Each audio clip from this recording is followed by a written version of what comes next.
Eu vou mandar... Agora pode começar mesmo, né? Pode. Vamos lá. Pode. Então tá, 5, 4, 3, 2, 1...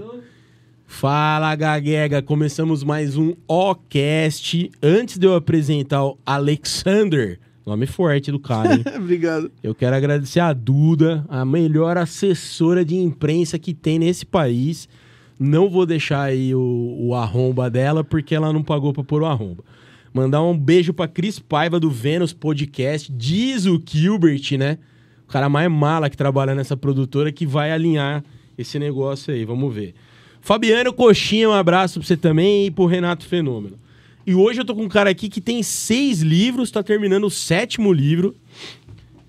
É um fenômeno, ele é ator, autor, você é vendedor, né, cara? Também. Você sabe que tudo é comercial, né? Tudo É comercial.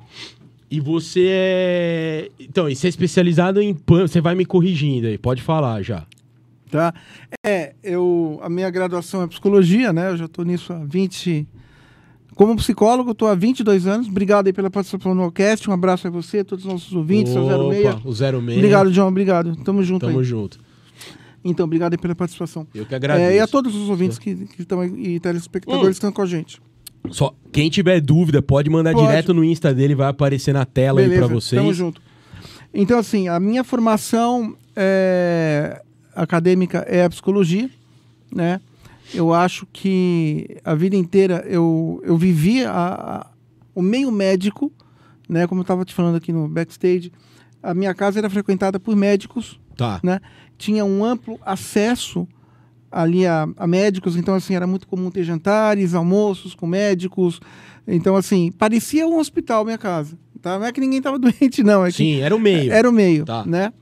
Você é fruto desse meio, então. Então, meu pai junto com meu tio foram os caras que montaram o CRO, né? O Conselho Regional de Odontologia. Verdade, cara? Foi. Que da hora. Muito louco. Eu não lembro o CRO deles, mas acho que era do meu pai, acho que era 20, alguma coisa assim. Do meu tio era, se não me engano, 17. Puta, que legal, faz muito tempo. cara. Uma época que, nossa, 60, 70 anos atrás, sei lá, que ano que foi aquilo ali. Então eu fui educado para ser médico. A minha criação foi para ser médico. Tá. Eu entrei na faculdade de medicina. Eu acabei não fazendo a faculdade de medicina, porque eu comecei a ter uns problemas de saúde na época e eu não sabia o que eu tinha, né? E fisicamente falando, clinicamente falando, não tinha nada. Nada. Eu não tinha nenhum...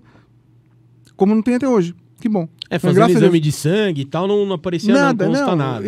Aliás, até foi numa época aí que começaram as primeiras... Eu tô te falando do final dos anos 90 ali. Tá. Desculpa. Final dos anos 80, tá? 88, 89, por aí, quando eu tava com meus 17, 18 anos, por aí.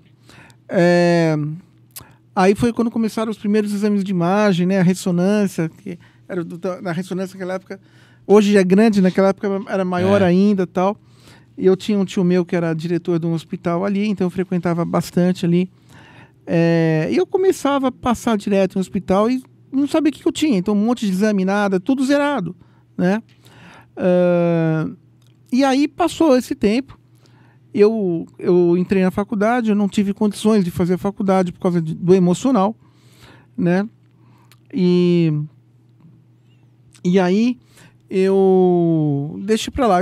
Aí me mandaram para um psicólogo na época, um psiquiatra, aliás, um psiquiatra. E apesar de ter feito psicologia a minha vida inteira, as minhas psicoterapias sempre foram com psiquiatras, sempre. Com psicoterapeutas, né? Tá. A terminologia correta da psicoterapia, John, é o seguinte: o correto de você usar a terminologia psicoterapeuta é quando você é um psiquiatra e faz psicoterapia, tá? Então, assim, daí cara, tipo, 2 ou 3 anos depois das minhas primeiras sintomatologias, né, que eram assim, quais eram? Você ficou 2, 3 anos sem... Fiquei, cara, sem luz. Vivendo no Vale das Sombras. Total. Daqui a pouco a gente vai falar o que Total. você teve aí, que é o que eu tenho também. Então, é muito e aí ruim, depois que eu fui descobrir que era psicológico, foi aí que eu fui pra faculdade de psicologia. Tá. Tá? Depois que você foi diagnosticado, que você falou, não, vou estudar isso aqui. Eu vou estudar para saber o que eu tenho e tal, porque não existia diagnóstico de síndrome do pânico no país, aqui no Brasil. Não tinha. Tinha nos Estados Unidos, mas a gente está falando aqui uma época que não existia internet, que não existia essa comunicação. E as pessoas iam para os Estados Unidos, para Nova York, ver teatro, compra, sei lá o quê, né? Passear, Miami e Orlando, mesma coisa. Ninguém... Buscar muamba. Exato, também. É uma época que você fazia muito isso. Mas ninguém ia chegar nos Estados Unidos para ir para uma clínica de psicologia ou sei lá o quê, para ver o que tinha. Então, a síndrome do pânico era uma coisa já diagnosticada e que rolava nos Estados Unidos há muito tempo, mas não aqui no país. Então, eu fui o primeiro paciente do país, né, com diagnóstico de síndrome do pânico. Isso aí eu estou te falando final de 88 para 89, nessa faixa aí. Por fim, você acabou ajudando muita gente. Sim, então, né? sim. Aí eu depois me especializei nisso. Aí, a minha formação foi em psicologia, né? Durante muito tempo, eu pensei em voltar a fazer a faculdade de medicina, porque me completaria muito. E veja que engraçado, eu fui criado para ser médico, fui ali educado no meio médico, porque os melhores amigos do meu pai eram médicos, médicas e médicos, eu sempre vivi nesse meio. Como vivi também no meio da psicologia, mas por incrível que pareça, eu vivi mais no meio médico.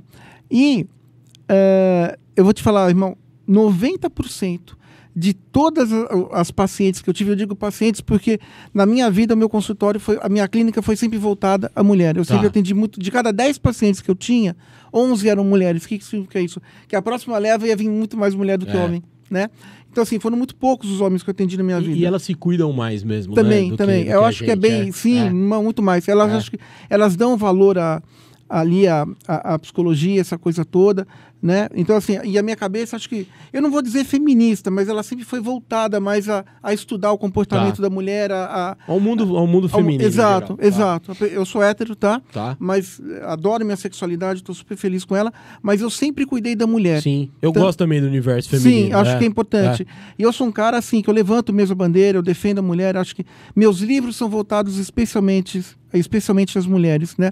Meu quinto livro, que é um livro de beleza, eu trato da autoestima do meio interno para o meio externo. E aí, claro, na faculdade, minha turma eram 410 pessoas, tinha 10 homens ali. Tá? Ainda tem muito preconceito, né, tem, cara? Tem. Bobeira, mas enfim. Mas é o universo... É o universo da psicologia, esse, tá? Mas assim, então assim, eu sempre... Hoje eu trabalho... Veja, hoje eu tenho uma equipe de...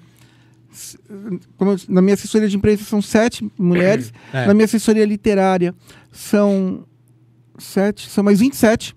Só que já estamos falando em 34 mulheres no meu dia a dia. Sim. Né? Fora a minha equipe de tradutoras, que é imensa. Se eu for falar aqui, a gente não vai parar. Tá? Então, assim, e todas as outras meninas que me assessoram em tantos pontos que eu preciso. Então, eu sou um cara que eu lido diariamente com o universo feminino. Né? E aí eu me formei em psicologia, trabalhei um tempinho logo após a graduação. Depois eu fui para os Estados Unidos e morei 2 anos na Califórnia, onde me especializei ali em ansiedade e pânico.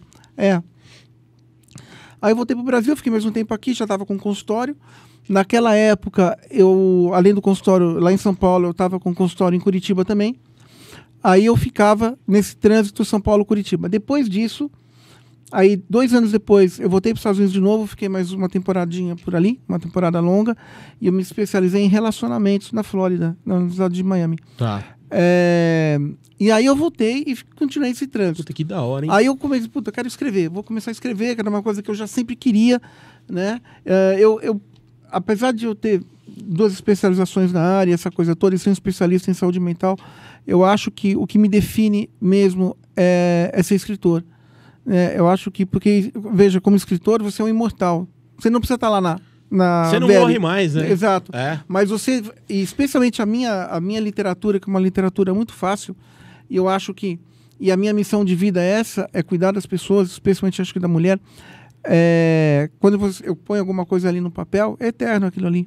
Então exige muita responsabilidade. Eu estou mexendo com uma vida humana ali. E não é para qualquer um. Vou falar a verdade, porque às vezes a gente fica assim, não vou falar porque vão me achar que não tem nada de ser arrogante, não. Não é para qualquer um escrever. Exato. Não é. E assim, depois disso eu pude, acho que me dar um grande presente que eu queria, que era uma coisa que eu queria ter estudado há muito tempo. Aí eu fui estudar para ser ator. Tá. Aí foram 3 anos. Aí foi ferro. A faculdade de psicologia foi nada perto. Foi não, light. A faculdade de psicologia era praia com caipirinha e... eu estou fazendo a comparação de dificuldade, grau de dificuldade. Aí eu fiz 2 anos de cinema, tá? Eu não fiz teatro, eu fiz 2 anos de cinema. Não tem nada contra lá teatro. Lá fora ou aqui? Não, aqui. Já vou te falar onde foi. Não tenho nada contra teatro, acho é uma cultura. A cultura do teatro é uma coisa assim fenomenal. Não tenho o que falar, né? Acho que é o máximo você estar ali num palco representando, mas não é o meu desejo. Entendi. Eu sempre quis cinema e TV. Tá. Sua vontade era outra. Era outra. Até porque eu sempre fui esportista e tal. Eu sou ex-automobilista profissional. Competi vários anos. Acho que foi uma das melhores épocas da minha vida. E aí eu fiquei ali 2 anos fazendo cinema. Me formei na Fátima Toledo, né? Que fez vários filmes ali e tal. Eu sou da primeira turma oficial da Fátima, né? Eu já tinha Fátima há 20 anos, mas quando ela inaugurou o curso ali de DRT, eu fui da primeira turma. E depois de sair da Fátima, fiz 1 ano de Wolf Maia, né, em TV. Tá. Né? E aí tirei o DRT. E o meu DRT de ator e de modelo, já fiz alguns papéis, já fiz algumas coisinhas, mas assim, não é do que eu vivo.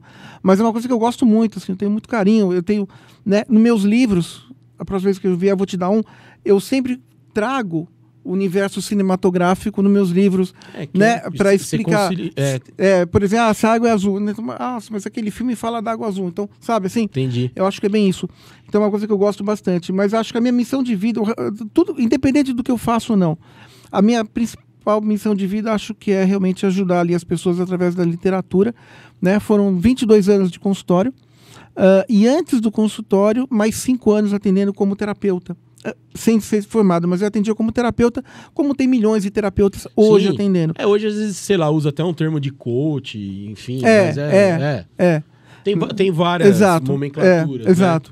É que o coach você tem que fazer um curso ali, né? Isso. Você tem que fazer um cursinho de 6 meses, se eu não me engano, tal, alguma coisa assim. A gente conversou com o Léo, que acho que ele é master. Eu não sei, cara, também te falar. Eu acho que é 6 meses. Mas é isso, acho que procura um cara qualificado, né? É claro.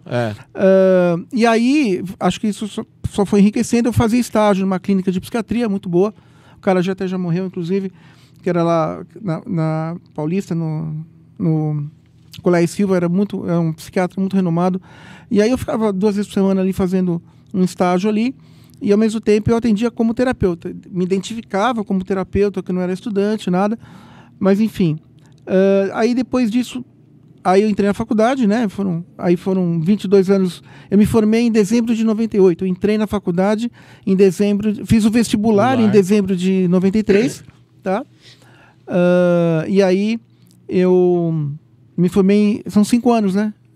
A aula começou em fevereiro de 94. Não pegou DP, nada. Nada. Saí da faculdade em 2º lugar.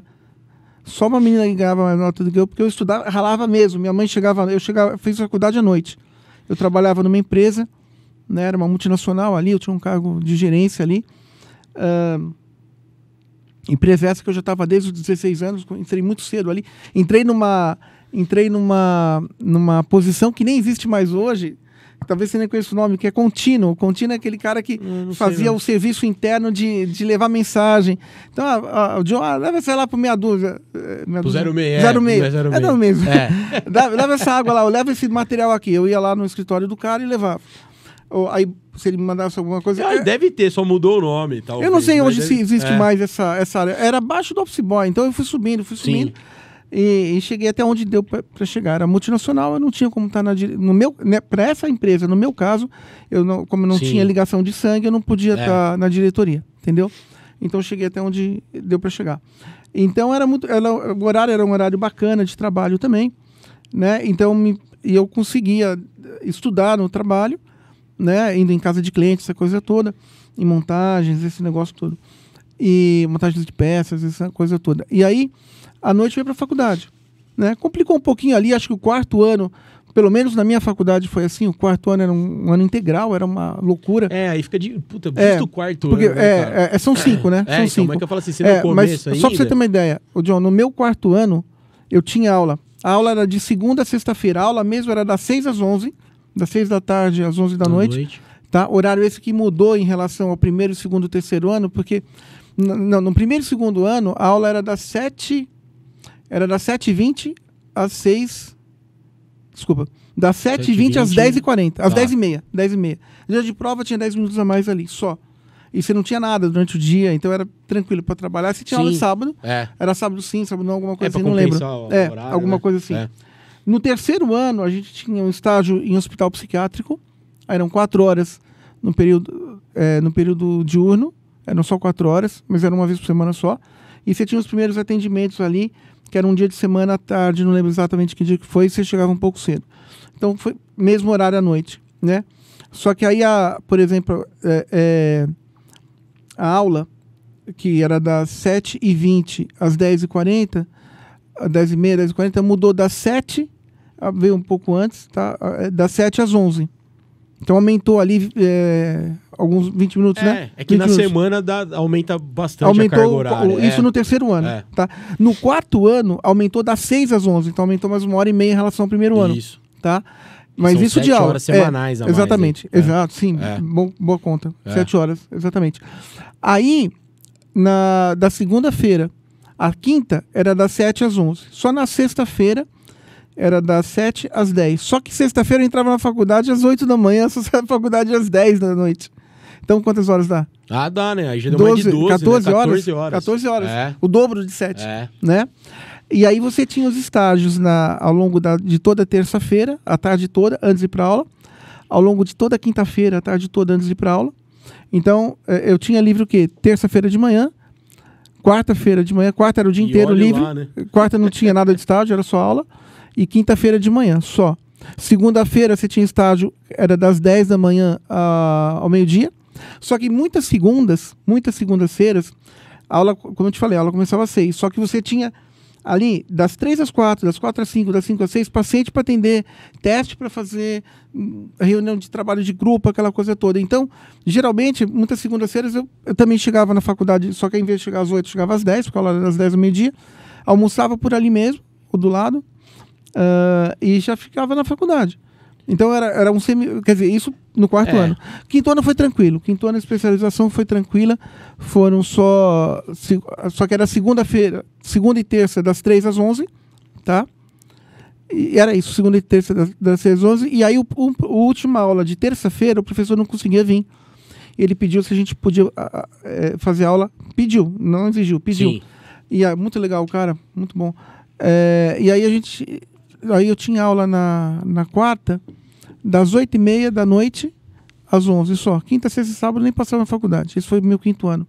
Então foi bem bacana. Não tinha TCC, não tinha nada disso, né? Pelo menos naquela 98 não tinha, não sei que ano que começou.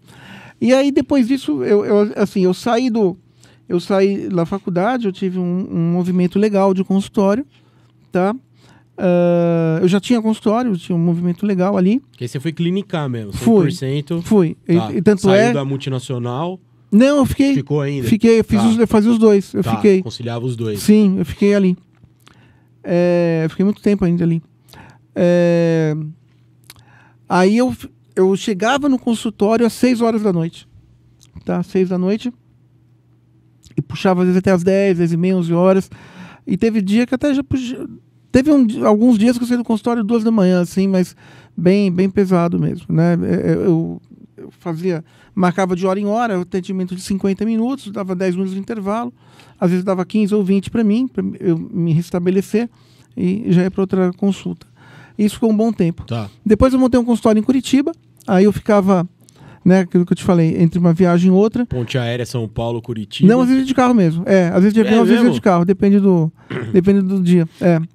E atendi até algumas multinacionais como lá em Curitiba, mas atendendo como especialista mesmo, né? Tá. Na saúde mental.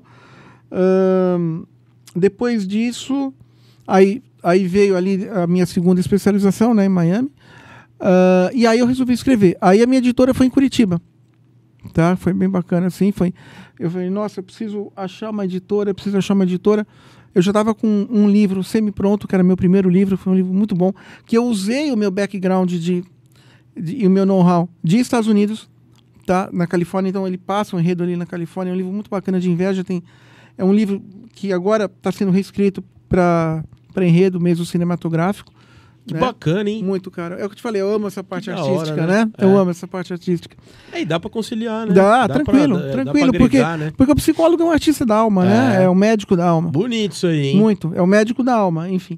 E aí eu escrevi um livro, editora em Curitiba, e quando eu estava para pensar nesse livro, eu recebi debaixo da porta do consultório um folhetim Sim. de uma editora, de Curitiba mesmo.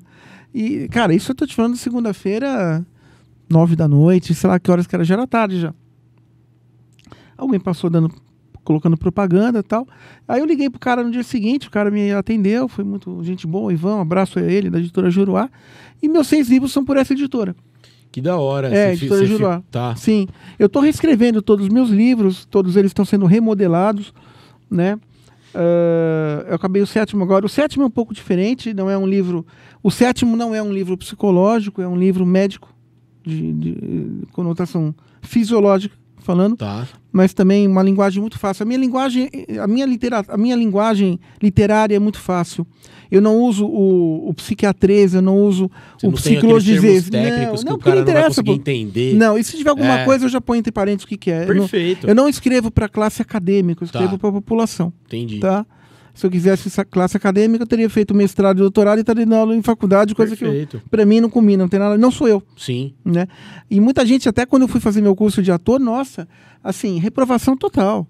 Nossa, porque isso, porque aquilo, porque isso, porque aquilo.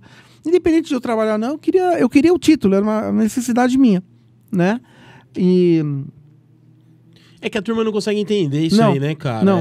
Incrível. É um desejo teu. Uhum. Ah, mas eu quero. Não necessariamente preciso trabalhar com isso ou vou trabalhar com Não, isso. Né? eu acho que A turma se incomoda, né? Muito impressionante, né? Mas assim, muitas colegas minhas de formação me ligaram, nossa, Ale, você tá louco, tal, tá fazendo isso, tá fazendo aquilo, não pode. E assim, foi tranquilo, não me atrapalhou nada na minha desenvoltura. Sim. Né? Tem pouco tempo que eu tirei, tem 4, 5 anos, 5 anos que eu tirei do RT, Tá. mais ou menos isso. Mas era uma coisa que eu queria. Era o que eu queria. Fiz um filme ali e tal, só para me formar, porque era necessário. Mas acho que foi muito bacana. Eu fiz muitos amigos ali, muitas amigas, especialmente. Então, assim, são os grupos que eu mais gosto de participar, são os meus grupos artísticos, eu tenho alguns ali. Acho que bem bacana. Né? E eu acho que eu pude ali também, nesse universo, trazer, né? Acho que a psicologia para a literatura, e o cinema para literatura e os 3 juntos ali, então acho que é fantástico. Eu acho fantástico também. E assim, a lição que fica é que não precisamos necessariamente fazer uma coisa só na vida. Claro que não, ainda mais no século XXI. Exato. Né? Porque a gente, por muito tempo, foi criado, Uhum. sei lá, você é bancário, você vai morrer. Pode morrer no Exato, banco, não tem problema. exato. Mas você pode fazer o que você quiser. E nem sempre é só pelo dinheiro ou porque você vai trabalhar na área, é só por uma realização, né? Acabou. Você faz aquilo, exato. Você pode. Eu conheço muitos médicos que são investidores. Não, exatamente. Vários. E eu sei também que você também é meio igual. Eu a mim. também faço minhas intermediações comerciais. Sim. Vende. Exato. Tem que desmistificar isso daí, né? A pessoa pode fazer só uma coisa, beleza, mas você pode fazer outras coisas também. Que não vai, uma coisa não interfere na outra. Não. Eu acho que tudo que você for fazer, você tem que fazer com dedicação, não importa o que seja. E gostar. É isso. Né? Por exemplo, você pode me dar $2 milhões para eu fazer uma faculdade de engenharia. Não faria por nada. Ou, te dou 10 milhões para fazer ADM. Esquece. Não adianta. Não tem nada a ver comigo. Entendeu? Isso é importante a pessoa descobrir. Eu falo isso pra todo mundo. Nós somos iguais perante a lei. E perante processo da isonomia, né? Isso, mas né? Assim, você tem um talento que eu não tenho nenhum talento pra escrever. Então eu tenho que reconhecer no outro. Mas você tem os outros talentos, exato, de fazer um programa. Que às vezes a outra pessoa não tem. Exato, né? exato. É isso, e ir atrás, né? Eu escuto muita crítica assim que eu tô velho pra gravar podcast. Não existe isso, cara. Não existe isso, cara. Eu dou risada. Eu vou te falar uma coisa, irmão. A gente tá no século XXI. As pessoas que tinham 50 anos na década de 80, é como se hoje essas mesmas pessoas tivessem 20. A medicina evoluiu muito. Tudo demais. Evoluiu muito, tá? Né? Então, assim, para aquelas pessoas que acreditam na ciência, que seguem a ciência, e que o que faz uma pessoa viver? É uma saúde boa. E como é que você começa com a saúde boa? Primeiro, 0 de colesterol, 0 de triglicérides, 0 de glicemia. Isso já vai te dar uma qualidade de vida absurda, porque você vai ter um fluxo ali cardiovascular fantástico. Né? Manter uma pressão arterial controlada para você não ter problemas cardiovasculares no futuro, infarto, derrame e outras coisas mais. O colesterol é uma desgraça. Ele faz mal para o corpo todo. Né? Você tendo isso, tendo uma vida atlética, dormindo bem, irmão, minha avó chegou aos 103 anos. Morreu antes da pandemia, que Deus a tenha. Ela amava muito. Minha avó era trapezista de circo, minha avó materna. Que da hora. Muito. Ela, nossa, viveu anos no circo ali e tal. Tinha uma força. A gente almoçava junto e eu brincava quando eu puxava minha avó com 90 e quase 100 anos ali. Até com 101, 102, eu puxando ali a mão dela e ela tinha força. E lúcida, né? Morreu de causas naturais, lúcida. Amava muito, assim, minha avó. Né? Aliás, a única pessoa da minha família inteira, nem meus filhos. Tenho 33, não, brincadeira. Isso que eu fui perguntar. Não, eu tenho 3, os 3 estão indo para medicina. Tá. Tem um que já está na medicina, está no 2º ano de medicina, está indo para o 3º ano agora. E os outros 2 são adolescentes, vão prestar medicina agora também. Estão no 3º colegial acabando e vão prestar medicina. Já desde criança. E gostam? Gostam. Não foi tudo não foi mesmo... orientação. Não foi. Nunca abri a boca. Tá. Nunca abri a boca para orientar nada. Nunca induziu a nada. Aliás, assim. pelo contrário, até falei para eles seguirem carreira artística, não quiseram. Tá. Pode ser que faça o não, caminho seu aí também. E a menina, porque eu tenho gêmeos. Tá. Né? 2 são gêmeos. Quer dizer, um casal de gêmeos. E a menina canta tudo em inglês, canta tudo em espanhol, tem uma voz assim absurda. Então, eu acho que tinha tudo ali para ela ser uma bela atriz, mas não houve apoio da família, só o meu, e, enfim, eu não mando sozinho, né? Agora, então veja, na realidade, é muito importante que você já faça ali essa diagramação, né, profissional, você já vai para uma coisa que você gosta. E mais importante ainda, acho que nenhum pai deve falar, não, pro seu filho, você vai fazer isso ou vai fazer aquilo. Porque não tem fórmula, né? Sim. Às Porque vezes minha própria família me criticou também quando eu me formei em ator, né? Eu já atendi muita gente do meio, também conheço muita gente do meio ali. Não tanto quanto do meio médico. Mas a gente sabe que rola muita coisa no meio artístico, mas você tem que saber driblar. Mas todo lugar, todo né? lugar, brother. Todo lugar, né? Sim. Então é isso. Isso aí eu acho que é uma coisa cultural errônea nossa, né? Sim, a gente sempre usa a métrica do negócio ruim. Mas tudo tem, cara. Todo lugar. Empresa. Tem. Tudo. Todo. Você trabalhou em multinacional. Sim, eu sei como é que tem rola. Também, sim, entendeu? Claro. Então, assim, eu acho que você tem que fazer aquilo que você gosta, com propriedade, com capacidade e com responsabilidade. Aí você vai longe. É isso. Né? Independente. Agora, claro, você... vou escolher tal coisa para fazer. Também você tem que ter a noção que tal coisa vai te levar só até aqui. Isso. Se você tem aqui, você tem que mudar de coisa. Ou você faz uma outra atividade. Depende do que você quer, exatamente. Exato. Faz uma vida complementar. Enfim, sim, que não tem problema nenhum. Né? E aí, porque eu estava te falando, então, nessa época dos anos 80, você era educado para você fazer a faculdade, sair dali, e você já tinha o ingresso garantido no mercado de trabalho. Hoje não é assim. Né? Então, veja, eu tenho amigos dos meus filhos que os caras com 17 anos, exatamente 17 anos, faz um dinheiro que muita gente não faz por mês. Sim. Tá? Com toda essa coisa que existe hoje e tal, que não existia na minha época. Não tinha, coisa nova, E outra, né? não é só isso, o cara nasce, aquilo que você falou, o cara tem a tendência, né? Não adianta você querer ser psicólogo, não adianta você querer ser médico, você tem que nascer para ser. Falou, não adianta me pagar 10 milhões para eu ser engenheiro, não é meu rolê, não vou ser engenheiro, entendeu? Não. Né? Eu até estava conversando outro dia com um primo irmão meu, e o cara é dessa área, formado em matemática e administração, e o cara não entende que em primeiro lugar vem a saúde. A economia é importante? Claro, é super importante, porque sem dinheiro a gente não estaria tomando essa água. Não tem jeito, mas sem saúde, né? O nosso mundo é isso. Só que sem saúde, o que acontece? Ô, John, você não consegue tomar água. Você não vai conseguir nem estender o braço. Então, assim, você pode ficar sem dinheiro, mas você pode correr atrás. Só que da saúde você não corre atrás. Você percebe uma mudança... É que como você fica aqui no Brasil e nos Estados Unidos, você pode dividir, tá? A resposta. Tá. Mas você consegue ver, depois da pandemia, uma crescente de assim, preciso tratar da minha saúde mental ou não? Para as pessoas que são mais responsáveis e têm uma consciência mental, ter uma consciência que o meio salutar é mais interessante, né? De você ter uma qualidade de vida mais salutar, sim. Para aquelas, e aí, muito, muito interessante a sua pergunta, porque a gente vai entrar aqui numa...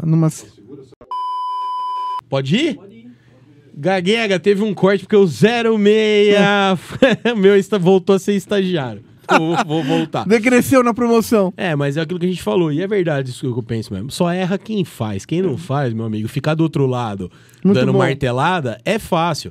Falar assim, mas o cara tem 6 livros. Quantos livros você tem? A pergunta é essa, entendeu? Você não tem nenhum, não critica quem tem, né? Eu acho que muitas pessoas hoje... Muito bom a sua colocação. Ô, John, acho que muitas pessoas hoje querem ter o sucesso sem passar pelo processo. Isso. É isso. É isso. O cara quer o bônus sem o ônus, né? Exato, exato. Então, só você sabe, cara, o que você passou. E pega pra escrever no caderno, uma folha. Esse livro que eu acabei agora, que é meu 7º livro, a gente marca. Não, a hora que você quiser. Não, só pra falar dele. Tá bom. Tá? Esse livro, esse que eu terminei agora, ele tem 800 páginas. Você tá maluco. 800, sério. 800. 800 páginas, 19 capítulos. Foram 20 meses pra acabar. Aí... Cara, 2 anos. 2 anos. 20 meses, exatamente 20 meses, tá? Aí depois eu entendi e aprendi, porque esse aqui eu vou lançar no Brasil solo, eu não vou lançar mais pela minha editora. Tá. Primeiro ele vai circular fora, depois quando vier pra cá eu lanço.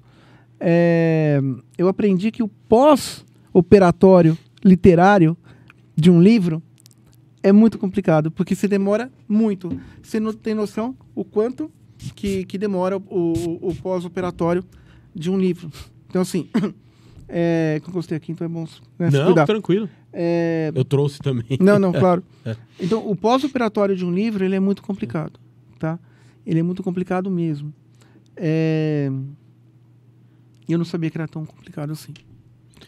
Mas é aquilo lá, né? Só eu escutei esses dias, o cara falou assim pra mim, só quebra a louça quem lava. Exato. É isso, né, então, cara? voltando à tua pergunta, você perguntou... eu acho que sim, eu acho que muitas pessoas adquiriram uma consciência... Essa maturidade, né? Eu acho que muitas pessoas adquiriram isso, tá? Não era todo mundo que tinha isso, mas muitas pessoas adquiriram isso. Mas está muito longe ainda Eu acho que o grande problema da medicina hoje, tá? É o negacionismo científico. Eu acho que existe um movimento mundial, não é Brasil, é mundial. Brasil também, mas mundial. Anti-vacina, que isso é muito complicado. Ciência não é política. Tá? Eu não vou entrar na política aqui. Não, mas não ciência, é exatamente. Ciência é ciência. Então, ciência não é religião, ciência não é política, ciência não é opinião pessoal. A ciência são fatos comprovados laboratorialmente, né, padronizados, enfim, demora todo um processo ali. E eu acho que o problema do negacionismo é que você impulsiona outras áreas. O negacionismo ele não é só científico, ele é um negacionismo, ele pode ser um negacionismo climático, que é muito complicado hoje que a gente existe isso, ele pode ser um negacionismo tecnológico, mas uma coisa que me assusta muito assim ainda é que em pleno século XXI, e atendendo muita gente como eu atendi ao longo da minha vida inteira, existe um negacionismo sexual que é um trabalho que eu estou escrevendo. O negacionismo sexual é aquelas pessoas que se recusam a entender que existe uma pandemia de AIDS ainda. Tá? Não, acabou, né? Parece que acabou. Pois né? Assim, só para você ter uma ideia, morre praticamente 2 milhões de pessoas por ano de HIV. Tudo isso, cara. E assim, eu vou falar, mas tudo bem, eu acho que existe uma grande culpa. Existe uma ambiguidade na culpa. Primeiro, você tá num barzinho, você conhece uma menina, você sai com ela e tal. Você nem conhece o histórico fisiológico, sexual dessa menina. Você não sabe se ela tem alguma coisa. Sim. Né? Aí na verdade, a gente não sabe... O cara mesmo já não sabe, né? O cara não conhece, exatamente. Aí você saiu ali com a pessoa. E você também não sabe a sua. Acabou. Você se contaminou ali. E os estúdios de filme pornô? Tá? Não estou metendo pau no gênero. Não é isto. Não é isto. São a grande maioria dos estúdios e dos diretores de estúdio pornô não querem que as mulheres usem preservativo, nem os caras. Tá? Aí é uma disseminação de bactéria, é uma proliferação de vírus que você não tem ideia, porque aí você vai ter gonorreia, você vai ter sífilis, você vai ter uma série de coisas. Isso é extremamente existencialmente antiproducente. Tá? São atitudes ali totalmente psicopáticas, muito complicadas. Na Califórnia, acho que de 2 anos para cá, foi proibido a filmagem de filmes dessa categoria sem preservativo. É lei. É lei. Muitos estúdios saíram da Califórnia. É que o cara sai de lá, né? E foram para outros. Então, assim, isso é uma irresponsabilidade muito grande, né? Não só de quem faz, mas de quem assiste também. Então, a gente tá... Por quê? Porque todas essas pessoas que trabalham nesse meio, especialmente as mulheres, têm as suas vidas pessoais, né? Ela vai numa balada, ela vai aqui, ela vai ali. É porque, por exemplo, se eu vou gravar na sexta-feira, eu faço o exame de sangue... Mas não adianta. E a janela imunológica? Então. Você tem que ter um tempo ali. Né? Que aí ela teria que ficar o homem também em quarentena, né? Não sei, pra poder... mês, 2 meses. Fica, né? Porque vai de organismo para organismo, né? Às vezes um organismo mais forte pode conseguir combater mais e mascarar ali o exame de sangue. Então, às vezes eu posso apresentar um exame que eu não consta nada, mas eu posso ter. Claro, tá já está passando. ainda, Sim, né? já está passando. Então, assim, acho que essa consciência é uma consciência importante. Né? É porque tu acho que resumiu o corona agora, né? Sim. O coronavírus é um vírus letal. Tá? Diferente do vírus do HIV, só que para o corona a gente tem solução. Qual é? Vacina, tá? E o nosso sistema imunológico, que muitas pessoas se sararam no mundo, né? Sim. A OMS, o dado oficial hoje está em torno de 7 milhões de mortes por coronavírus, tá? A OMS estima que esse número é 3 vezes maior, por uma série de logísticas, uma série de dados. Eu também acho, eu concordo com eles plenamente. Tá. Só que 20% de toda a população mundial não vai fazer anticorpos. É uma questão imunológica isso. Então, por isso que tem que ter 80%. Quando é que a pandemia vai acabar? Quando 80% de todo mundo estiver vacinado. Porque ali você reduz a atuação viral, aquela coisa toda. E o vírus não quer ir embora, né? O vírus quer ficar. Sim, não. Ele quer replicar. Só que esse vírus, ele está no ar. Esse que é o problema. O vírus está no ar. E por esse vírus estar no ar, a transmissão é atmosférica respiratória. Não é de outra maneira, tá? Diferente do HIV, que a transmissão é sexual. Ou por seringa, né? Sim. Dá no mesmo. Transfusão de sangue e tal, enfim. Só que o vírus do HIV é um vírus RNA também. Só que quando ele entra no organismo, vamos falar mais legalmente, quando ele entra no organismo, ele vira um vírus DNA, é como se você tivesse nascido com o vírus. Por isso que eu acho que, e eu acompanhei muitas pesquisas americanas, até o Dr. Fauci conduziu uma pessoa, que é uma pesquisa agora, é considerado o melhor imunologista do planeta, médico da Casa Branca, há 8 governos consecutivos, que ele está mais de 30 anos lá, né? Porque muitos governos foram dobradinha, né? Ele falou que não vai ter cura nunca. Porque como é que você vai alterar o DNA da pessoa? É difícil mesmo. Não tem. Não tem como. Não. Não tem.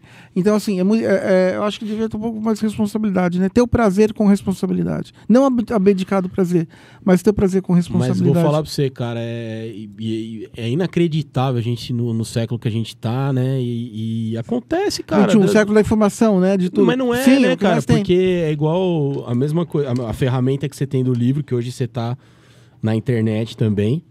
São ferramentas poderosas aí para você conseguir levar informação de qualidade, conteúdo e tal. Mas o que vende é sempre o entretenimento. É o primeiro. Né? Sim, então verdade. a gente tá assim, tá literalmente na nossa mão ali com o celular, mas a galera não quer saber, né, cara? Eu acho que é isso. Então volta a tua pergunta, né? Até a hora que acontecer, né? Exato. E aí é reversível. Né? Aí é reversível. Porque quando os sintomas aparecem, o organismo já está bem... Não, o organismo já está debilitado. Então é muito complicado. Você vai ser sempre um organismo fraco. Coquetel, não sei o quê, tem cura. Não existe cura. Não existe cura. O coquetel ele vai segurar um tempo, não vai segurar a vida inteira. Você vai sobrevivendo, Exato, né? mas uma hora não vai funcionar mais. Então quer dizer, a nossa visão de sempre promover a saúde, né? Acho que é isso. Então, assim, respondendo a tua pergunta, eu acho que houve uma consciência maior, mas eu acho que falta haver muito mais consciência ainda. Agora, no momento atual, houve uma estagnação, né, das vacinas. Complicado. Porque parece que acabou, né, cara? Tá todo acabou, mundo com esse sentimento. Não acabou. Não acabou, e o problema é que pode vir uma... Cara, dificilmente você vê alguém fazer o que a gente tá fazendo ainda, de levar o gelzinho e tal, né? Complicado. Não, parece que realmente o negócio acabou, cara.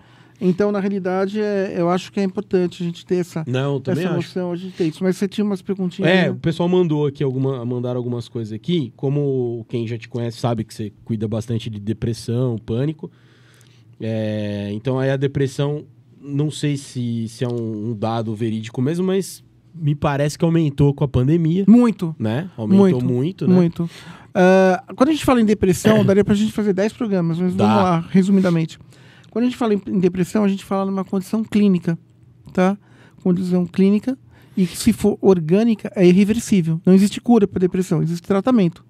O problema é que a depressão, ela mata, mesmo que enquanto doença psicológica, tá? A depressão aumentou muito na pandemia porque existem muitos dados interligados ali, existe uma associação muito íntima, como aumentou também a síndrome do pânico. Aliás, o que mais aumentou na pandemia, mais do que a depressão, foi a síndrome do pânico. Por quê? Porque os sintomas clássicos da síndrome do pânico é a falta de ar, o coração, ataque cardíaco, o coração dispara, a dispneia, que é a falta de ar, né? A elevação da pressão. Eu já ia falar assim, não, eu vou morrer, né? eu sei. Você acha que você vai morrer, Sim, né, cara? a elevação da pressão que vai te dar uma sensação, porque a sua PA, né, a pressão arterial vai estar elevada, você vai achar que você está com febre e você não vai estar com febre ali. Aí muita gente no começo da pandemia ia para o hospital com essa sintomatologia, não tinha nada, pegava o vírus ali no hospital, né? Não tinha vacina ainda. Esses são os principais sintomas do pânico, entre tantos outros, mas a sensação iminente de morte é muito ruim e a sensação da loucura, porque você não sabe o que você tem, né? Foi por isso que eu fui estudar psicologia. Eu queria aprofundar. É muito ruim, né, cara? Vamos falar o português. É muito ruim, né? O protocolo americano hoje de tratamento da síndrome do pânico é a psicoterapia sempre. Tá. 70% de eficiência, 65%, 70% de eficiência. O resto você adquire através do ansiolítico. Tá? E de um ano para cá, um ano e meio para cá, acho que não completou 2 anos ainda, não lembro, mas o protocolo americano adotou também a inclusão de beta-bloqueador para segurar o coração e segurar a pressão arterial.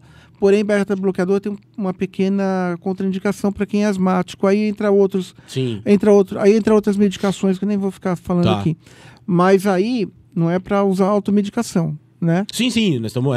pelo amor de Deus, gente. É o médico que tem que medicar, porque cada caso é cada caso e tem dosagem. Nós estamos falando superficialmente. Sim, exatamente. Então, essa é a conduta do protocolo americano de controle e tratamento da síndrome do pânico. A síndrome do pânico, ela sara totalmente. É totalmente sarado. Ela 100%. Você tem a remissão. Em alguns casos, em milhares de casos, mesmo você tendo tido a remissão, a manutenção psicoterápica e medicamentosa é importante. Você não faz mais aquela terapia semanal. Sim, você vai diminuindo a dose, né? Não, aí você pode... A manutenção pode ser de 2 vezes por mês. Tá. Ao longo do ano. Isso é importante você falar. Porque o cara fala, tô bom, né? Então, a gente, medicina, a gente... Não esquece de tirar foto, viu, 06? Que a Duda pediu. A gente tem em medicina uma expressão que chama falsa cura. Né? Então, isso, que o cara, tô zerado. É importante tomar cuidado com isso. E aí, essa manutenção pode ser de uma vez por mês até 2 vezes por mês ao longo do ano. Sim. Então aí você vai fazer 24 sessões de 12 a 24 sessões ao longo do ano. Vai depender de caso para caso. E lembrar que é sempre a alta você que dá para mim, né? Que às vezes a pessoa fala assim, lógico, já é um indício que você tá melhorando, quando você acha, não precise mais e tal, mas nunca você que se auto-libera, né? O médico que vai falar. Isso é importante, cara, porque eu vejo muita gente assim, ficou um mês bom, o cara acha que tá tudo bem, e depois você cai de novo. Não. Na realidade, não. Então, assim, agora, a síndrome do pânico cura. A ansiedade que traz a síndrome do pânico não cura. Sim. O transtorno de ansiedade, assim como os transtornos depressivos, são incuráveis. Tá? Exceto quando a depressão é uma depressão psicológica, que aí a gente chama de depressão exógena, que vem de fora para dentro. Para dentro, que é algum fator, algum fator externo. Algum estresse, alguma coisa assim que levou... É gatilho que tá na moda falar agora, né? Gatilho, Entendi. Em inglês a gente chama isso de psychological trigger. Tá.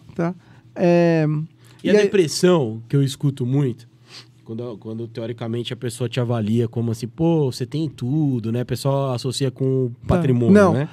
Não tem nada a ver, né, cara? Isso aí não é falta de lavar louça. O que acontece é o seguinte, aí vamos lá, boa sua pergunta.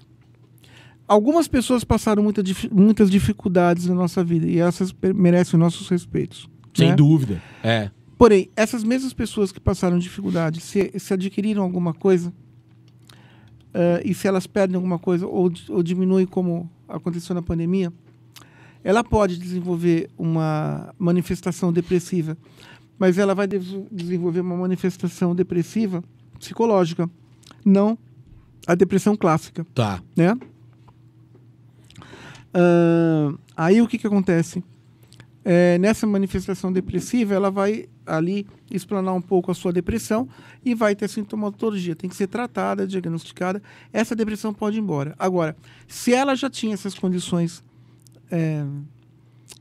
fisiológicas já instaladas na sua esfera mental, no seu aparelho psíquico, e teve a questão da grana, e ela tem uma questão relacionada com grana, Ah, sim. Aí, nesse caso, sim. sim, aí sim. Agora, voltando à tua pergunta, a depressão não respeita mote econômico, posição social, não importa se você seja uma celebridade ou não celebridade, não importa se você... Tem o carro A, o carro B. Não interessa. Perfeito. Não interessa. Ela pode dar em qualquer pessoa, em qualquer instância. A depressão necessariamente não está ligada ao dinheiro. Eu entendi, não, ficou perfeita a sua colocação. Ficou legal? É porque, assim, o cara que se preocupa mesmo com grana e tal, e de repente perde, vai vir disso daí. Mas o que eu quero dizer é porque a turma olha de fora, né? E eu tenho depressão, cara. E realmente não me falta nada, entendeu? Vamos lá. E aí, por um bom período, até eu entender, eu me culpei muito, né? Sim. Porque você fala, pô, mas eu tenho tudo, né, cara? Mas, cara, é um outro propósito que tá faltando, é alguma... Enfim, né? Não tem nada a ver com patrimônio, né? Não. Você falou que você tem depressão. Você pode ter síndrome do pânico e depressão associadas. Uma não está associada com a outra. Não, são duas sintomatologias completamente opostas. Tá, perfeito. Tá? Bem antagônicas, inclusive. Tá. Mas o fato de você ter uma conotação mental não exime de você ter outra. Entendi. Você pode Não tem regra, né? Não tem. É. Não tem. O que eu posso te falar, assim, que a ansiedade, o transtorno de ansiedade, né? A ansiedade, o transtorno de ansiedade é a porta aberta para milhões e milhões de doenças mentais. É. A ansiedade é a grande porta da saúde mental. Para pessoas que têm depressão, para pessoas que têm especialmente síndrome do pânico, o uso de substâncias ilícitas é totalmente proibido. Tá? Mas então, o álcool, que é uma coisa o álcool é uma droga lícita. Mas também o álcool também não é aconselhável. Legal, né? Não. Eu sei porque meus médicos falam, cara, não toma. Não... Sim. E eu percebo que eu tenho rebote quando eu tomo. Sim, porque o álcool ele tem uma associação muito íntima com o aparelho mental psicológico. Então, você vai ficar mais nervoso, você vai ficar mais agitado e você vai ter mais sintomatologia. No caso, é que assim, numa crise de álcool, se você beber um álcool, num caso de ansiedade, você não vai ser remetido ao hospital. Mas se você usar uma droga, seja lá qual for, mesmo a maconha, que de inofensivo não tem nada, para uma pessoa que é portadora de síndrome do pânico, essa pessoa ela pode entrar em surto psicótico, não neurótico, em surto psicótico. Pode. E a droga vai ser eliminada no dia seguinte do seu organismo, mas o surto fica. E o problema é que para pessoas que já tinham ansiedade, olha que interessante, negativamente interessante, mas é interessante. Para as pessoas que já tinham ansiedade, tá?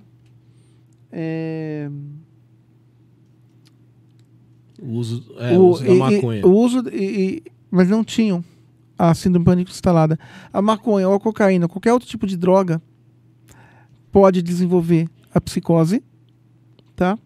Um surto psicótico, e a pessoa pode ter uma sintomatologia psicopática por causa do uso da droga. Mesmo a droga, porque a droga vai embora, mas o transtorno fica. E aí você vai ter aí uma vale terminologia a pena médica, né? Não. Falou bem. É melhor assistir o filme do Colateral do Tom Cruise, que é legal. Exatamente, bem melhor. Tá com Jamie Foxx e tal, muito legal. Aí você vai ter uma sintomatologia chamada surto psicótico induzido por uso de substância ilícita. Isso faz mais na droga. O álcool não chega a fazer isso. Ele deixa mais nervoso. O álcool pode te dar um surto neurótico, mas não psicótico. Não. E não sei se você já viu algum estudo sobre... O álcool vai te dar um transtorno psicótico se você já era um psicopata. Aí ele tira suas amarras, igual aquele policial federal que entrou no posto atirando ali. Porque ele já estava bêbado, já tinha usado um monte de coisa Então, que isso aí é uma desculpa social que eu não concordo. Eu concordo com o que você falou também. O álcool, ele tira... Ele inibe... O que o álcool faz no nosso aparelho mental, ele inibe o superego. Tá. E na real, e você perde aquele senso comum do que pode, do que não pode, eu vou fazer o que eu quero, né? Se você era um psicopata, se você já era um psicopata, tá?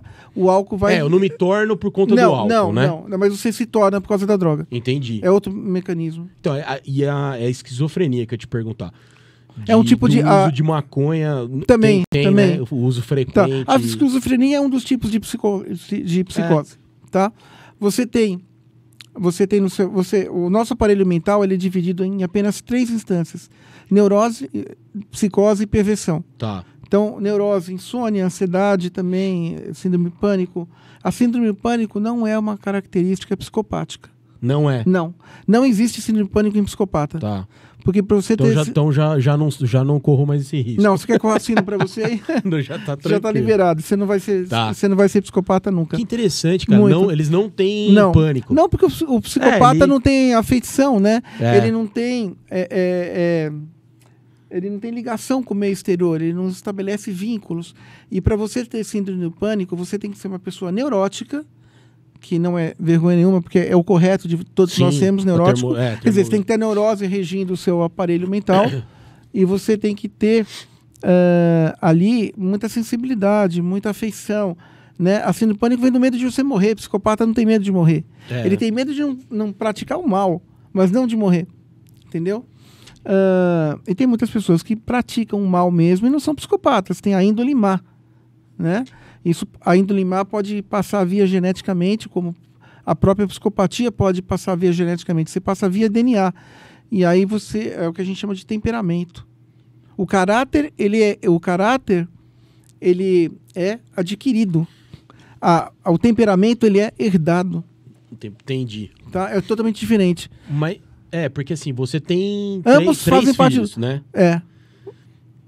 Por que eu tô te... Não. Não, é Um é diferente do outro, são isso que eu gêmeos. ia falar, São né? gêmeos. É. Eu tenho um casal de gêmeos.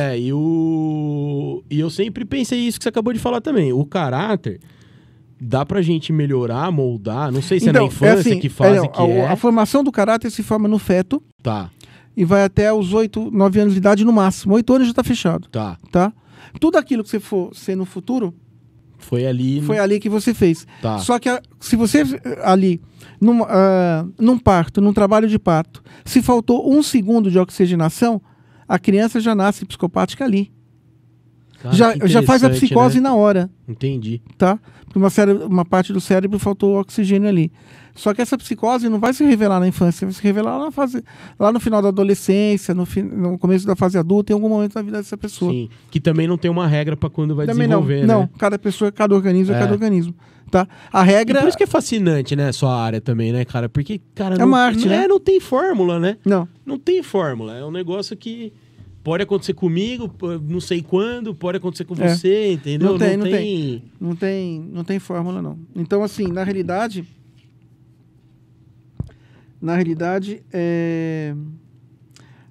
cada pessoa age de uma tal maneira, né? Então, porque por isso que às vezes eu não concordo, às vezes eu converso com alguém e o cara fala assim, não, porque o cara nasceu em tal lugar, vai ser bandido. Não. Não. Ah, tá. Muito bom. Né? Você tem uma outra coisa que existe que chama personalidade soberana. Você já nasce com essa personalidade soberana onde o meio não vai interferir em você, Tá. tá? Tanto é que eu acompanhei um caso nos Estados Unidos verídico, claro, em um dos cursos que eu fiz. O cara tinha nascido numa família de bandidos e ele nunca virou bandido. E quem matou esse cara foi o próprio pai, porque não admitia que o filho não fosse bandido. Tem um filme, cara, eu acho, disso daí. Não sei. Eu já não Esqueci sei. o nome agora, mas... Não, isso eu fiz um curso. mas tem um filme que é exatamente isso que você tá falando. Não, Um eu já não sei. filho do cara, Ah, ele se ferra mais, lógico, obviamente, do que um pai que apoia ou que banca pro filho estudar, mas ele estuda do jeito que ele pode, ele sai de lá da cidade e no final o pai mata. Até bom que eu não lembro o nome, porque daí não estraga pra quem não viu. melhor. Mas é isso. Boa. Não, mas é exatamente isso, entendeu? Porque eu não concordo quando o cara já taxa você como assim, cara, você nasceu lá, velho, você pode morar onde você quiser, você é a prova disso. Sim. Nasceu no meio médico, ok. Mas se você não tivesse sabedoria pra aproveitar a oportunidade, também não. não muda nada, Não, entendeu? Né? não.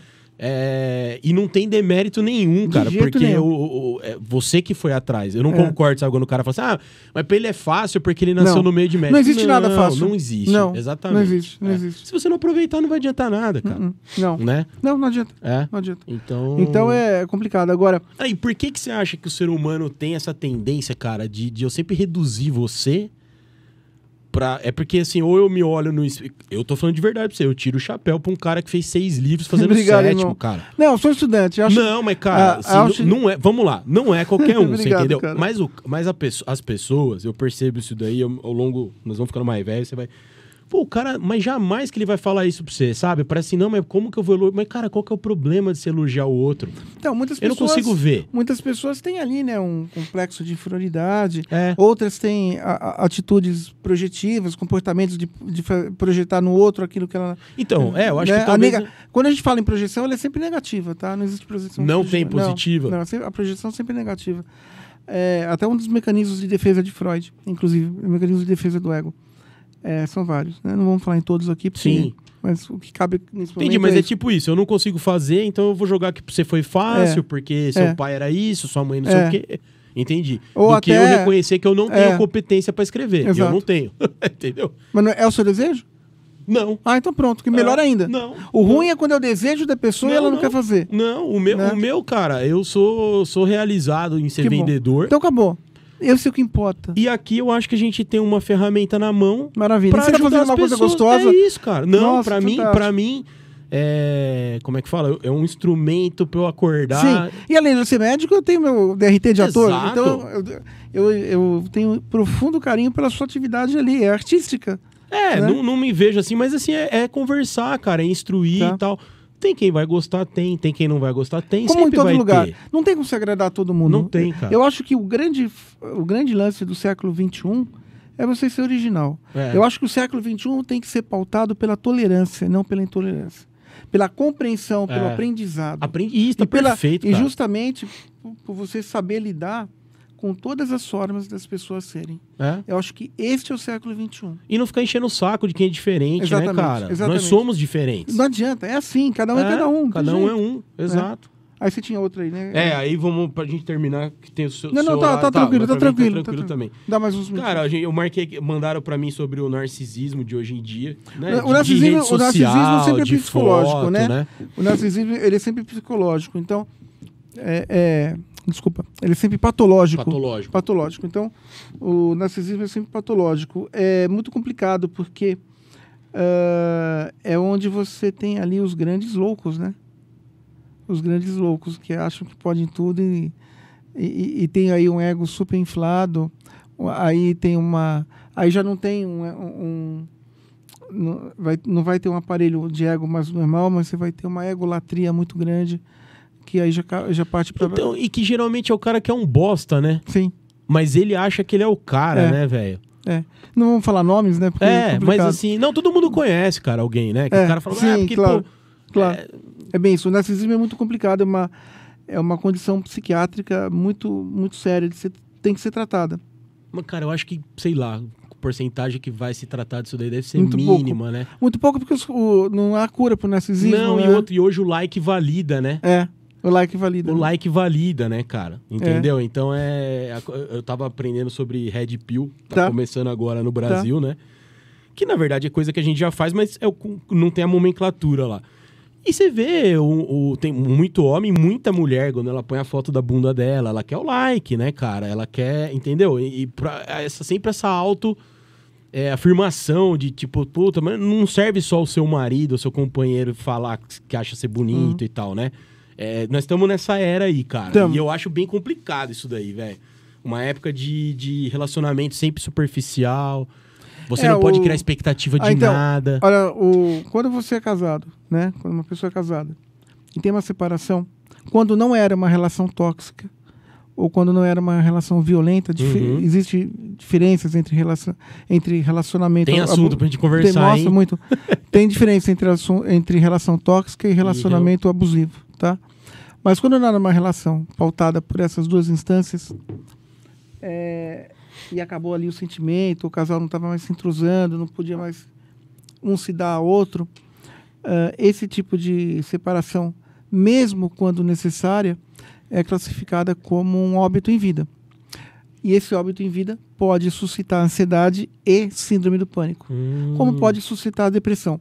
É importante a gente falar que essas questões que vão aparecer em função de alguma ação antes, em função de um estresse. O estresse ele vai ser sempre negativo, tá? Só que o estresse não está dentro de você, o estresse está lá fora. Não existe estresse no aparelho interno. O estresse é alguma coisa que vai te trazer, né? Sempre algum acontecimento externo para o meio interno. se você tiver o estresse, mas se você não tiver nenhuma tendência a desenvolver aquela doença, e eu não estou falando só doença psicológica, que no caso seria psicossomática, mas qualquer doença física, você tem alguma conotação em algum órgão do seu corpo, que ele não aguenta uma carga de estresse, né? Você vai acontecer.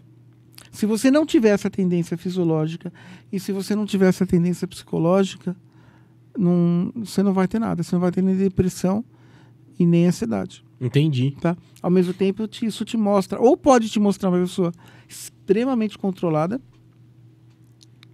ou pode mostrar uma pessoa fria, sem sentimento. Por isso que psicopata não se abate. Nada abala os caras, né? Não. E os psicopatas, eles são muito introvertidos, eles têm claro, porque a definição de psicopatia é comportamento, né, transtorno de personalidade antissocial, né? Essa é a correta nomenclatura de psicopatia. E aí, assim, a gente estava falando naquela hora, então você tem neurose, psicose e perversão. Neurose é todas as doenças emocionais, sentimentais e psicológicas, tá? Impotência pode ser neurótica, mas tudo se cura. Sim. Só a ansiedade que vai ter tratamento sem cura, tá? A depressão psicológica se cura, a orgânica não. A orgânica se trata e você tem manutenção. Quando você fala em psicose, você fala na própria psicose, você fala em psicopatia, né? De um psicótico, de um psicopata. Você fala em esquizofrenia, você fala em sociopatia e outros transtornos do gênero. Transtornos esquizoides, etc. e tal. Quando você fala em perversão, você fala em taras sexuais, em parafilias, em pedofilia, né, em estupro. O estupro faz parte do espectro da tara e é irreversível.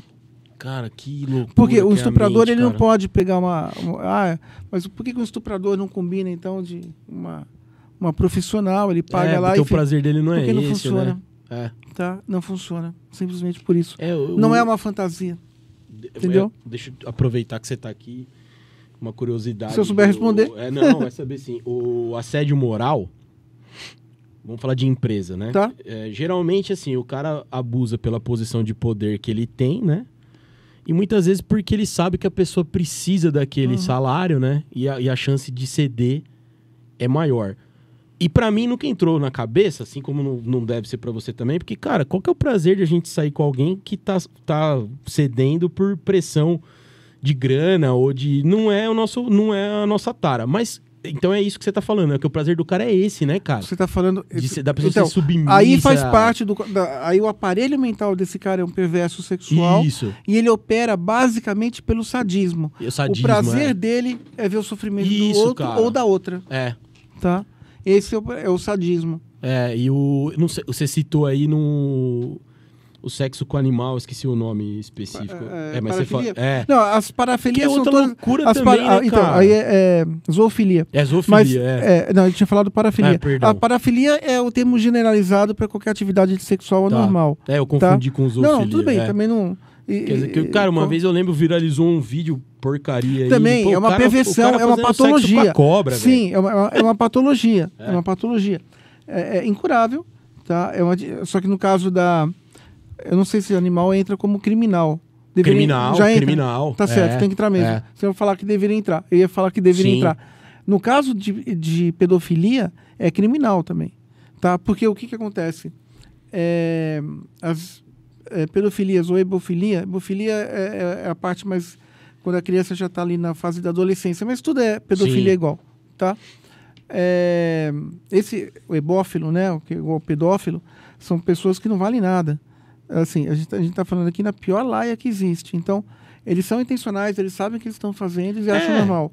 Então, no meu ponto de vista, as leis brasileiras são muito fracas. São brandas, Eu que tenho uma cultura americana, você convive ali com pena de morte, você convive com prisão perpétua e outras penas mais sérias. Né? O cara faz, mas ele sabe que vai ser punido. Sim. Aqui o cara faz, sai pela porta do fórum. Aqui em Jundiaí a gente teve um caso recente, aí o cara tá tranquilo em casa já. Aquele ali, né, que foi pro Paraguai, foi lá pra onde... Sai sai dando risada, sai dando cara? Risada cantando rap ali e tal, né? Liberado por um cara... Então, enfim. E assim, eu lembro quando fui crescendo, né, cara? Meu pai sempre falou assim, ó, sei lá, você tá crescendo, você olha pra uma menininha e você sente atração, você fala pra mim, porque não é normal isso daí. A gente tem que procurar ajuda e tal, não sei o quê. Que é o que você falou, o cara sabe o que ele tá fazendo. Ele sabe que tá errado, né? Lógico que sabe. Então, talvez, não tem cura, mas, cara, vai procurar ajuda, que normal não é, né? Não, de jeito nenhum. Essas questões ali, elas são irreversíveis. Né? E uma curiosidade que eu tenho, cara, ó, eu já sofro com Comportamento- o mundo tá. do jeito que é, sem ter o conhecimento que você tem. Não, é o que eu te falei, eu sou um estudante. Eu tenho Não, muito... mas, cara, mas assim, eu me colocando no seu lugar, e eu já sofro por não saber nem um terço, nem um 10º do que você sabe. É difícil pra você também, né, cara, de saber de tudo isso, porque o mundo é muito porco, cara. Tem muita sujeira, né? Eu escutei de uma paciente. Doutor, é muito bom estar aí do outro lado da mesa, né? Tipo, do outro lado da mesa Imagina. porque eu era profissional e ela é Sim, paciente. não é, cara. Não é bem assim. Não é, né? cara. É que eu não posso chegar para uma paciente minha e falar da minha história de sofrimento de vida. É. Não dá. Né? Eu tô Não, lá e para você ajudar. absorve Então, pra muita compartilhar. coisa, né? Sim, É. sim. Então você tem que ter muita cabeça para ajudar o outro e você tem que ser aí que tá o grande problema. Acho que você tem que ser 101% imparcial. As suas conotações culturais, familiares, de sofrimento ou de história de vida, de background, não podem se assemelhar ao Conflitar, outro né? de jeito nenhum. Porque de repente você vai atender alguma pessoa no consultório que te traz uma coisa que você não gosta. Você tem que ser imparcial. Não, você vai ter que. Como é que você vai fazer com isso? É. Né? Então, assim, é muito complicado. O que eu posso te dizer no ponto da saúde das. Eu quero saber do seu sofrimento. Exato. Do meu sofrimento, eu já falo. Tá. A gente falou aqui, né? De Psicose, neurose, É. psicose e prevenção. Não existe migração de uma instância para Não outra. tem. Não. Se você é psicótico, você é psicótico. Se você é neurótico, você é neurótico.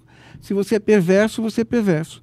Claro que cada uma delas tem mais 1000 conotações ali. Sim. Mas são essas 3 instâncias mentais que moldam a nossa classificação mental. Personalidades não mudam. Caráteres não mudam. Como eu te falei, o caráter ele é adquirido, tá? O hábito, Ele é formado, hábito desculpa, a gente ele é muda, formado. que eu sempre falo, né? Hábito muda. Hábito e gosto, sim. Caráter não. Isso. Tá? Você pode hoje ter um hábito de correr de manhã, mas aí amanhã você pode ter tido um hábito de correr à noite, ou aí você mudou de esporte, você vai remar, não importa. O gosto, hoje você gosta de azul, mas você gosta de vermelho, não tem problema nenhum, de amarelo, não importa. O que você é, a sua personalidade não muda. Então, o que forma a nossa personalidade? Ou é o caráter ou é o temperamento. O temperamento, ele é herdado via DNA, tá? Ele vai mudar o seu caráter ali, vai fazer o que você é. E a sua personalidade também vai ser ali adquirida no seu processo de formação dos seus desenvolvimentos psicológicos, do seu psicodesenvolvimento, da sua psicossexualidade, tudo isso vai estar ali. O grande problema é quando você tem ali malformações familiares, você tem um lar violento, você tem uma série de coisas, você vai ser uma pessoa violenta, você vai ser uma... a não ser com aquela exceção que eu falei da personalidade soberana, mas isso é 1 em 2, 3 milhões, É porque você cresce achando que aquilo é o normal, né? Claro. Que aquilo é o correto. É a sua referência. Exatamente. É bem isso mesmo. Você ia perguntar? Não, pergunta... Então, eu sofro com as coisas que acontecem no mundo. Não é isso, de como você lida com isso daí. Tá. Se você também se consulta com alguém. No meu caso... você consegue deixar no consultório, né? Assim, no meu caso, eu sou um cara que eu fiz terapia desde o começo da minha síndrome do pânico. Eu faço terapia até hoje, eu sou paciente. Tá. A minha síndrome do pânico, quando eu tive... Eu te falei, eu não fui apenas o primeiro paciente do Brasil que teve síndrome do pânico. Eu tive a síndrome do pânico na sua pior vertente, na sua vertente mais severa, que é com agorafobia. Que você não sai para casa. Você não sai de casa. Não, você não coloca o pé na rua. Eu cheguei a ter um pouco, mas bem pouco. Ela pode ter variações. Mas... que ruim, hein? Então, no meu caso, eu preferi fazer manutenção o resto da minha vida. Eu faço... Eu tô fazendo terapia desde os meus 19, 20 anos de idade. E não parei até hoje. Então, eu tô ali há 20 e poucos anos fazendo terapia. Né? Indo para 30 daqui a pouco, mas... realmente, acho que me ajudou muito Não, é importantíssimo Muito. fazer. É que na cultura brasileira, né, cara? O cara que faz é viado, É. não sei o quê, essas bobeiras aí, né, Não. cara? Cada um é o que é, né? É, cara, e assim, mas que... Pô, se fosse isso que determinasse a sexualidade, Pois é. a sexualidade seria você até- nasce com ela. Não, e seria até bom, então, que todo mundo tivesse esse rótulo de ser viado, porque Fantástico. tá certo se cuidar, né? É, cara, lógico. Entendeu? Entendi É. o que você falou. A sexualidade você não escolhe, você nasce. É. Tá? Com raríssimas exceções. Com alguma ação de um estupro infantil, alguma É. coisa assim. Quando você tem estupro infantil, 70% de todas as vítimas de estupro infantil viram outros pedófilos. Então, é uma indústria psicopática. Vai muito... E aquelas 30 pessoas que não vão virar pedófilos, 20 vão virar algum tipo de uma outra vertente psicopática. E por quê, cara? Porque assim, ele Que você fragmenta, ele... fragmenta, porque no momento da violência sexual não consentida, primeiro que por que a maioridade é 18 anos? Não, eu vou te responder. Ah, sim. Não, Desculpa. É. Porque o seu Só cada aparelho, formação e claro, tal, né? porque o seu aparelho sexual só vai estar formado aos 18. Sim. Você entendeu? E olhe lá, né? O do 06, ele já tá com 22, ainda tá... Ah, tá. A adolescência para o menino começa aos 12 Tá. e vai... Hoje, muitos autores americanos já não consideram mais 18. Consideram 21. 21, é isso que eu ia falar. E a adolescência para a menina começa aos 11 e termina aos 18. Tá. Veja como a mulher é mais evoluída que o homem. Pois é. Muito interessante isso. E é mesmo, né? Eu por isso que compartilho estudei isso mulher daí mesmo. É. Sim, eu estudo esse universo, né? E homem é chato, né, cara? Muito. É, Homem infantil, homem é babaca. quinta série sempre, é escrotão. isso, eu também não adianta. compartilho com você isso, também. É isso aí. Na grande maioria. É. Né? O homem falta maturidade, enfim, falta tantas coisas. O que a gente tem são ali duas instâncias diferenciadas. Mas para o pedófilo, ou para o ebófilo, a diferença é que o ebófilo pega adolescente e o pedófilo pega crianças, aí vai... não existe também orientação sexual para o pedófilo. Ele tem, não se fala em homossexualidade ele nem pega a presa mais fácil, vamos chamar assim ou não? Não. Não existe heterossexualidade ou homossexualidade. Existe ali uma preferência pelo tal sexo, que pode ser unilateral ou bilateral. Não existe porque o pedófilo sabe que como o aparelho mental da criança não está formado, o aparelho mental sexual não está formado, para ele tanto faz. O importante é ele estar ali fazendo o que ele tem que fazer. É o abuso em si, né? O prazer dele é esse, né? Quando Nossa, pra gente falar de pedofilia, eu estou fazendo uma coleção de livros que eu chamei de coleção Monstros Urbanos, Pedófilos, Assassinos, Estupradores. A menor laia de pessoas que existem, né? É repugnante. Mas é um assunto mas interessante, mas posso né, falar cara? o que é mais repugnante? São as leis brasileiras, tá? Porque as leis beneficiam esses caras. Tanto é que vem o turismo sexual de pedofilia é gigantesco justamente porque por isso aqui também, uma mulher né, que é agredida pelo marido, o cara pega uma pena muito leve e o feminicídio aumenta. Uma mulher que sofre, né, esses abusos ali domésticos ou sexuais ou violentada, o cara pega o quê? 2, 3 anos de cana. Se pegar, Então, né? Porque então, aí, a errada sempre ainda sim, é a mulher, por quê? né? Porque o estuprador nunca vai mudar. O que tem que fazer? Castrar o cara. Entendeu? Castrar o cara e já dá um fim logo nele. Então, acabou. não tem saída, cara. Não adianta. Não tem. É imutável. Isso é imutável. Isso não é minha opinião. Isso é comprovado cientificamente. É que você tá falando aí, eu lembro muito isso é psiquiatria. do Maníaco do Parque. Não sei se você vai lembrar dele, sei lá quantas Sim, mulheres ele pegou o Maníaco e do tal. Parque... Eu nem sei se ele tá vivo 99, ainda, cara. 99. Eu tinha acabado de me formei em dezembro de 98. E é um cara que ele conseguia levar as mulheres pro meio do mato, Então, né, cara? a abordagem, ela pode ser uma abordagem mais suave, ela pode ser mais uma abordagem na conquista. Você tem vários tipos de estupradores. Não é que eu não vou entrar muito no assunto, porque eu já fugi completamente, mas você tem vários tipos de... E depende como é que funciona esse processo de abordagem, como é que... A gente chama isso de processo de aliciamento. Tá? Não só para os estupradores, mas para os pedófilos também, né?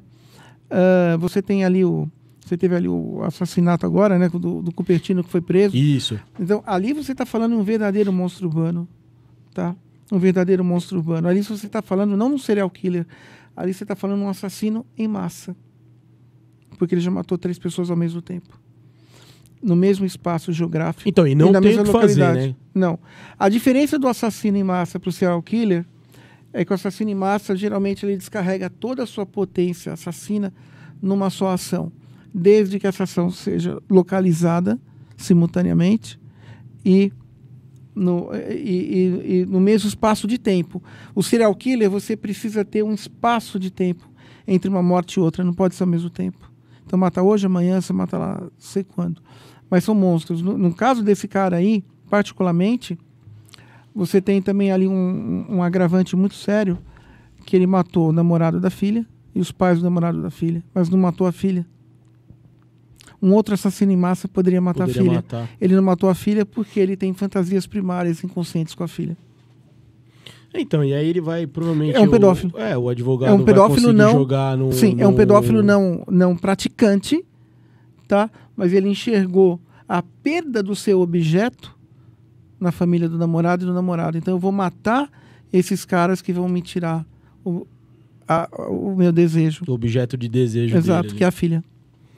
Então daria para falar uma hora sobre isso. Dá, não, nós vamos marcar mais. Agora, então assim, esse tipo de gente não muda. Por isso que eu te falei isso. Não muda. Estupradores não mudam, assassinos não mudam. Não é a cadeia que vai devolver. Não, a cadeia é uma escola de... Nem teoricamente o cara que não tem nenhuma veja, a mentalidade dessa... criminal, ela é imutável. O cara já nasce para aquilo ali. O cara é criminoso, o cara é mau, o cara é bandido. O cara é ruim, né? É ruim. Falou tudo, o cara é ruim. Não se muda, bandido. Bandido não se muda. E se ele se regenerou, é uma falácia. Ele está tendo uma suspensão criminal da sua atividade. Ele está segurando, para não ser condenado de novo.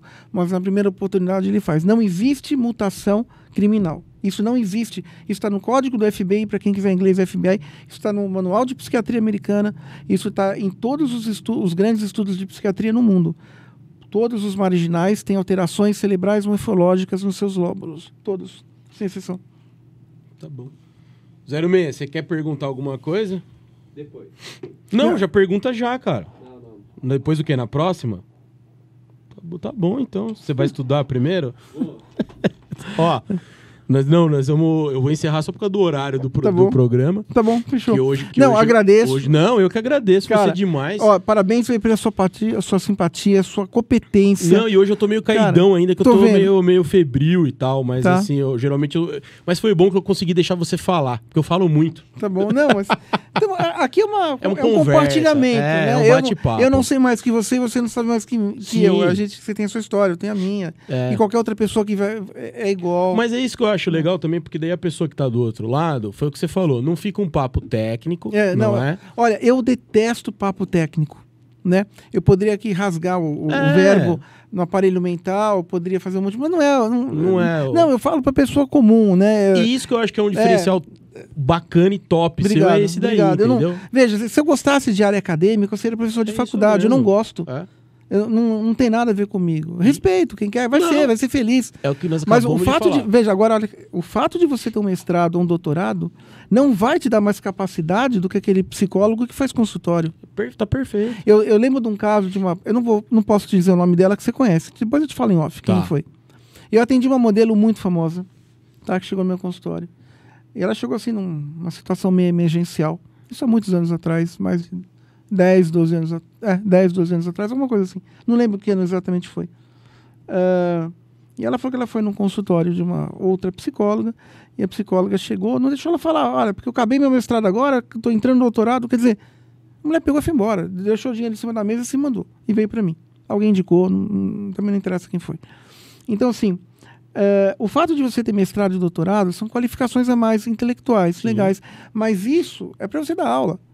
Você entendeu? Isso não vai te aumentar a sensibilidade, isso não vai te aumentar percepção, isso não vai te dar outros elementos que tantas profissionais têm por aí.